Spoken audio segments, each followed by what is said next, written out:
6, 7. All right, everybody. This is my end of week 6 and end of week 7. Why is it that? It just had to be that way. I tried really hard throughout the entire end portion and into a good portion of week 7 to be able to do my 6-week update, and I just wasn't able to do so. And with the current 6-7 trend, especially at my household, because both of my boys walk around saying 6-7, I figured, you know what, this would be okay. Let me start with the end of week 6. At the end of week 6, yet again, I don't have a lot of weight loss going on here. I did start really limiting the amount of food I was eating and how many times I was eating in week 6, towards the latter part of that. And I did hit my goal of 15 pounds down without a doubt, and got to 16 pounds down. So that was really awesome at the end of week 6. I was very proud with being 16 pounds down. Obviously, I continued to feel better, not having any really negative effects to anything besides just not losing the amount of weight that I keep hearing everybody is able to do. And 6 weeks in, I'm a little bummed that I still have not lost a lot of weight. With that being said, I'm still losing weight, so that's not bad. Also, all of these other little side effects, the inflammation is still really down, and I'm amazed by the power of that. I can breathe through my nose, I can hear things better.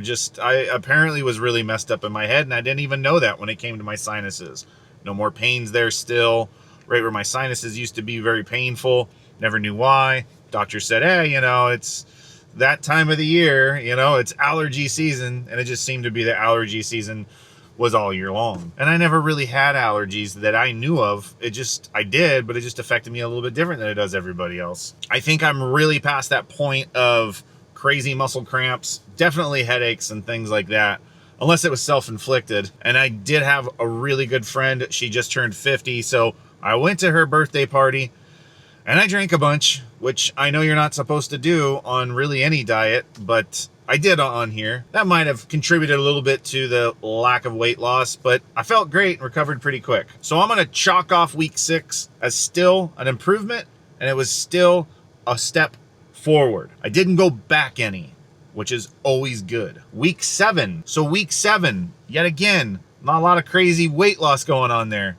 I'm down 1 pound from week 6. So I'm down 17 pounds. Now, what I will say that is different, might be the scale I'm using. I'm not sure, but it's really interesting because sometimes throughout the day, I'll increase 4 pounds. Now, I know that just happens throughout the day, and I try not to measure myself every single day for that reason. I try to give myself a few days in between. Once, twice a week, I'll measure my weight and see the difference there. But with that being said, my clothes have started to really fit me a lot better. I've got a lot more space in every one of my shirts. My pants are falling off now, super baggy. I'm feeling it like in my legs, in my arms. I'm starting to see the veins pop out of my arms once again, just showing that my body fat is actually reducing. My wife and my friends say that they see it in my face. I've thinned out in my face a little bit. I'm just one of those people that I really thin out in my legs, I thin out in my arms, but the very first place I thin out is in my face. I can't see a huge difference, but looking back on some of my older Mr. Flavorsmith videos, that's when I see a difference, and I just did that today, and I was blown out of my mind at the difference I've seen already. So week 7 was really about just kind of slimming down and not necessarily losing a whole lot of weight. And in week 7, I did my best to stick to 1 meal a day, 1 big meal a day. And I did really, really, really try to only do it 1 time a day and in about the middle of the day. So from anywhere from 12 p.m. to say 3 p.m., I would do like 1 big meal, and that was it. And what do those meals consist of? Yet again, some Italian sausages, some filet mignon steaks that my wife got at Walmart of all places that were actually really good. Bacon, I had a bunch of bacon this week, and I really feel that when my bacon intake is increased, that might be too much information, but just things flow through my system a little bit better, Protein in, waste out. And that happens much, much easier when I really do increase my fat intake through bacon. I did have a lot more fried eggs this week as well, and I tried to not cook the yolks so much. That way they're still kind of orangey looking. I heard that that's really good for you. And you know what? I'm not a big runny yolk person, but for them to be just a little undercooked is okay for me. And in a fried egg, that worked out really good. Now remember, I'm doing my version of the carnivore diet. I call it flavor living. That's FLAVORE, flavor living diet. And what is flavor living? Flavor living's just basically a carnivore diet with just making food taste a little bit better to maximize its full potential via spices. And I really make sure that the spices I'm using don't have sugar, don't have carbs or anything like that of any real measurable amount. So I do pay attention to the nutrition labels, as everybody should, on everything that's going into my system. And as said before, if it's not registering on the nutrition chart with a numerical value and it's one of the last items on the ingredients where it might say sugar, I'm not really worried about that. I'm really not ingesting enough carbs or sugar outside of spices to make a difference. I did actually start having some mustard this week, which I've always loved mustard, so I really did like just your French's mustard, yellow mustard. No sugar, no carbohydrates in it, and you know what? It just makes things a little bit more tasty, especially when it comes to sausages, which, like I said, with sausages, I was able to increase my fat intake, and those meals were more fulfilling. In week 6, I did really have a great experience with cooking up some amazing steaks, and you probably saw that in one of my most recent videos. I'm telling you what, if you have not had an American Akaushi Wagyu steak, you are missing out. Talk about fat. Man, those things, each one of the bites, it was the most satisfying steak I'd ever had. It was like a 16-ounce New York strip steak, but Akaushi Wagyu. The fat content in that is so high. It has so much intramuscular fat, which you might know that as marbling in there. It's just amazing, and it just tastes so buttery good. And all you need to do is just put salt on there. So if you haven't had a Wagyu, spoil yourself to that and have some Wagyu. The fat in there is incredible. It's perfect for carnivores. It's more expensive, no doubt about it, but it's a nice treat. If you're going to treat yourself on something and you want to go have a cheat meal, you don't need a cheat meal. Just go spend a little extra money, but then make that steak to its maximum potential. I sous vide it. I get it to 129 degrees internal temperature. I can sit there with the sous vide, which is really awesome. And sous vide units, they're only like 50 or 60 bucks on Amazon, so it's not bad at all. I'm not using a fancy one at all. I'm using one of the cheapest ones I could find on Amazon. I sous vide the steak. I just cover it up with the Redmond's Ancient Sea Salt. I stick a wireless probe in there for my thermometer that talks to via Bluetooth to my cell phone. I stick it in the sous vide and I let it cook at 129 degrees until the internal temperature of that steak reaches 129 degrees. At that point, I take it off and I do a reverse sear. And I just got this really awesome little searing station, and it's in that video. That whole video is kind of like about that searing station, because I feel that it's one of those tools that when we're on this diet, we need to treat ourselves from time to time, something to look forward to. Might as well treat ourselves with something that's really in line with our diet, which just a higher quality steak, and just cook it a premium way. Anyway, take it off of there at 129 degrees on the sous vide.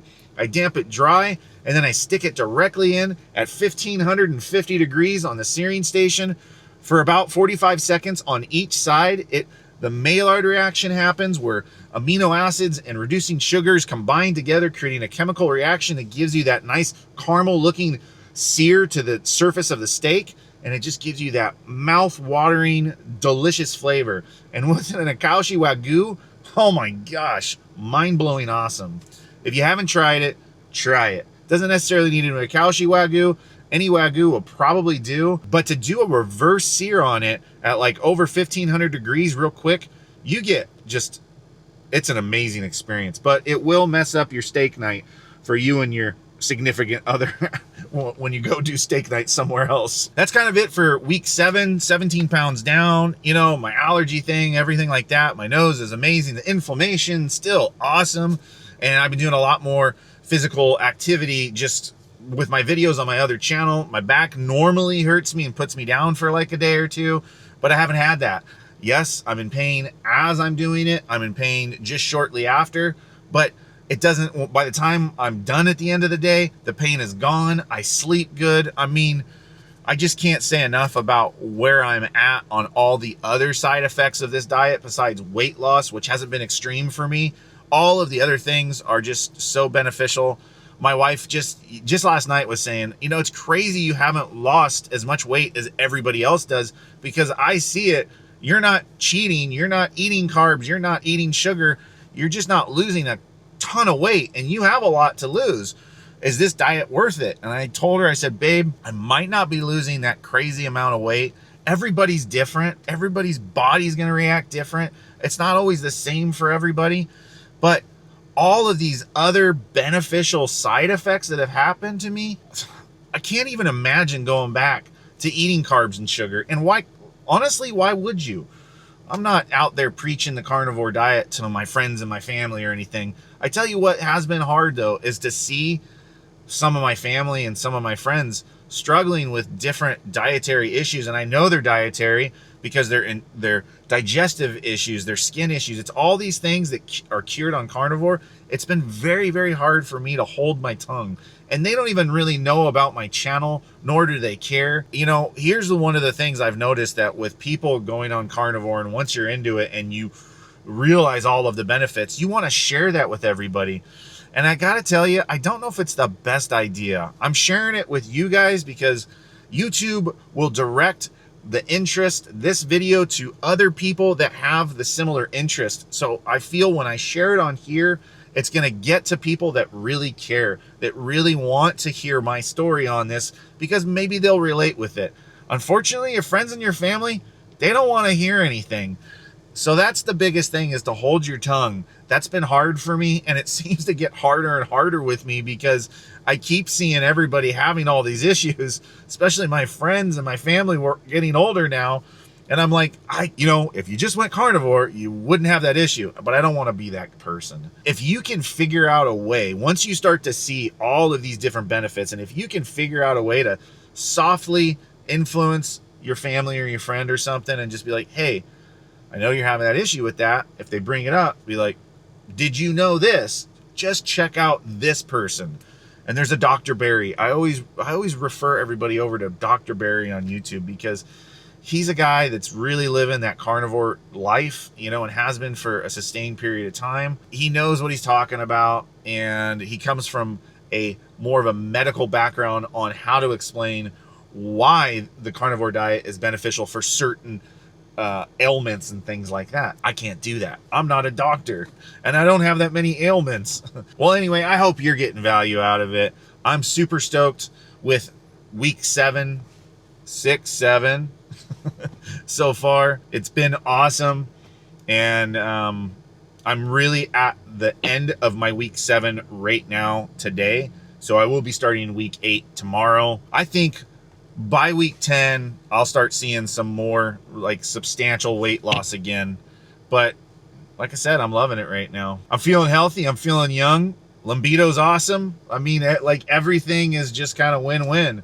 I think my skin is a little softer. My skin is definitely not as dry as it was before. And this is like kind of the dry season, coming into the dry season for Southern California. But by this time, I would be a little ashy and everything. I don't have any of that. So I'm going to blame that, or give the credit for that, to the higher fat intake I've been doing. I'm no longer doing my electrolyte supplement. I haven't needed it. I've just increased my salt intake, and I've kept that pretty steady for the last couple of weeks. And I love that Redmond's Ancient Sea Salt. Actually, with that being said, I'm actually going to get some Redmond's Ancient Sea Salt in the kosher grind instead of the fine grind. That way I can do a brisket up really quick here on a new barbecue system I just set up. I'm very, very excited to dig into all the different salts that Redmond's is offering, because I just love that standard fine grind ancient sea salt so much that I'm pretty excited about that.